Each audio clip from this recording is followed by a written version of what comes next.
One of the nice parts about SQUID3 is that the .squid project files are 100% self-contained.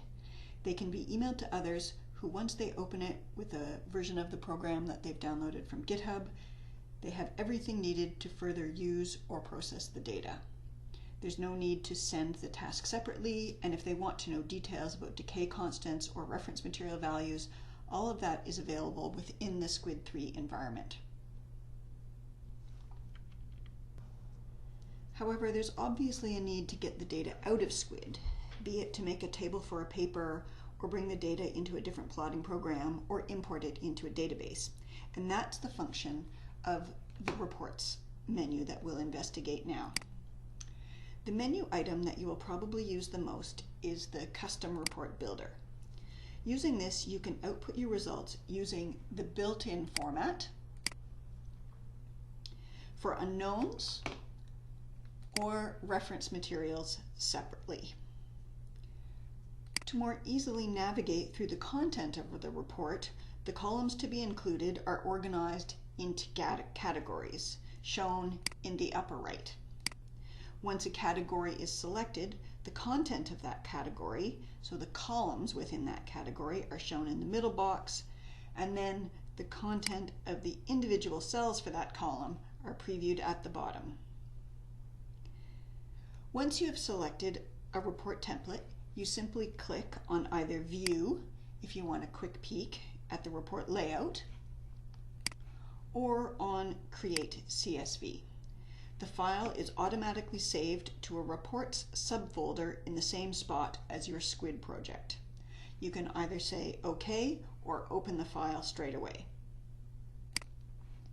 For your unknowns, you can make a single CSV file for all the unknowns, or you can make them individually. Now, of course, it's possible to create custom report templates, either by making a new one from scratch or basing it on a pre-existing one. So we will copy the built-in report and we'll give it a name, New Lab Favorite Port.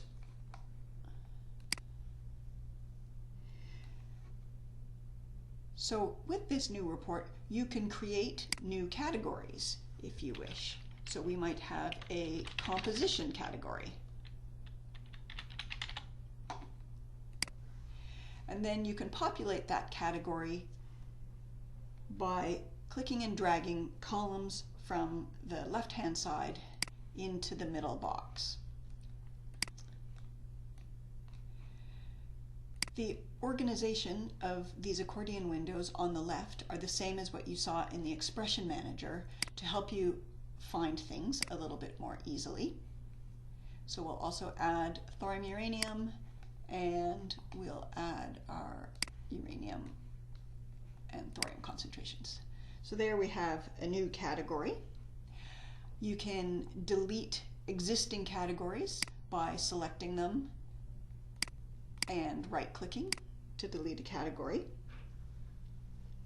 You can also reorder categories by picking them up and moving them around.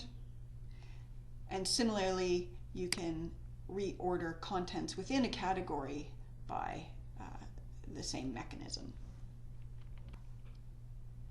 Once you're happy with your report, you can save it and then export it as an XML, where it will then be available for you to use in other Squid projects.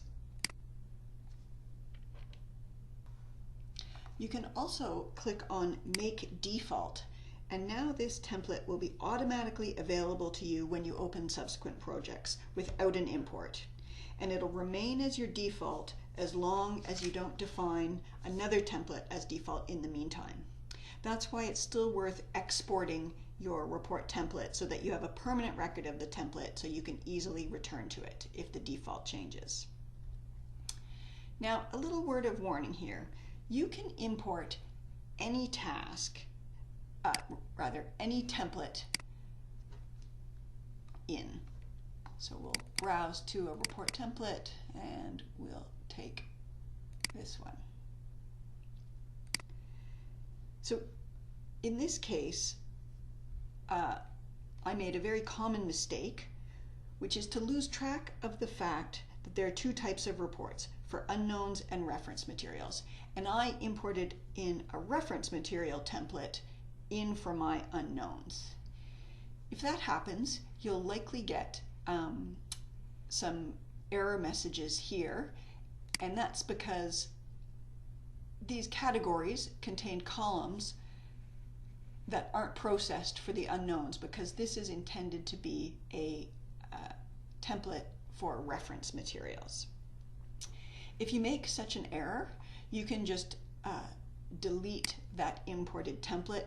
You're not deleting the XML file, you're just delinking it from this particular SQUID project. There's one other built-in report template for unknowns that we should discuss, and that's this weighted mean plot and sort report. As you might recall, if you viewed the previous video on processing uranium-lead data using SQUID3 tasks from the library, in the weighted mean visualization area, it's possible to calculate and plot weighted means and sort them by a number of different parameters. And in that video, I mentioned that you're not just limited to calculating and plotting and sorting parameters given to you in the existing drop-down menus. And the way that you edit this is through the custom report builder, that weighted mean plot and sort report. Here it's possible to edit this template just like how we edited a new one. So again, I can make a category, we'll call it composition, and we'll add some content to that category and save it. And so now when we return to view our weighted means, we can we have that category and those items available to us, either to plot or to sort by. So here I am plotting the age, and they're sorted by ascending hafnium composition, and in this window on the left we have the age, and then after the double colon is the value that you're sorted by. So in this case you can actually see what the hafnium composition is. Once you have saved your new plot and sort report template, that template will be available on the weighted mean visualization window for all future projects. You don't need to import it to use it in subsequent projects. But as with the lab default, you can export it if you think you'll have a number of these that you wish to cycle through for different projects. While we're here at the weighted mean visualization, a reminder that you can output the statistics of these weighted means to a CSV file on a sample by sample basis by using these buttons here. So this is another type of report, this time accessible through the weighted mean window. So we'll create a new one, and I'll open it here so that you can see what the format looks like. So each weighted mean that you've written to this CSV file is given a row in this table, including the sample name, the name of the expression that you're calculating the weighted mean of, the value itself, its absolute error, 2 sigma and 95% confidence, N, MSWD, probability of fit, whether or not there was a threshold probability of minimum probability of fit set, and a list of the spots included in calculating that weighted mean.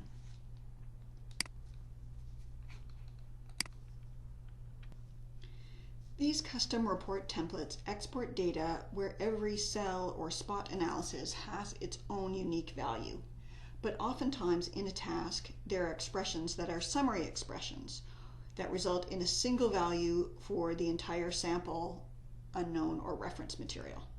The calibration constant is one such summary expression. We wanted a way to get these expressions and values out of SQUID3 as the metadata for that particular session. And we can do that using this menu item here, which outputs the summary expressions and constants for reference materials and unknowns to a CSV file. Again, we'll open it so that you can view it. A word of explanation. This is not pretty. It isn't meant to be particularly readable in its present form. Its intention is to make the metadata and constants and summary calculations available in a reproducible way that could then be used in a number of different ways depending on the workflow of the laboratory. For example, we at the Geological Survey of Canada wish to suck this information into a database. Understanding that we all work differently and we're all going to approach the use of summary expressions differently, SQUID3 decided that we can't possibly predict or solve these problems for us. So this simple approach provides the metadata in a reproducible way that we can then take and treat in whatever way meets our own workflow needs. The remainder of the menu items under reports are very simple. The project audit summarizes the selections and the notes on the project manager page. Likewise with the task audit. Miscellaneous reports contain a number of early iterations of report types, most of which aren't that useful now and might be removed in future releases. However, one that will stay and users might find helpful is the per scans report bundle, which is analogous to the within spot ratio sheet in SQUID 2.5. The Generate All Reports button will make all the reports at the click of a button. This includes your chosen reference material unknown and unknown reports, the task audit, the project audit, and the summary expressions. And again, it puts these in a reports subfolder wherever your .squid project file lives. Upcoming versions of the report builder will provide control on the number of significant figures. For now, 15 sig figs are shown, as this was the threshold of reproducibility between SQUID 2.5 and SQUID 3 that Simon Bodorkos worked very hard to achieve.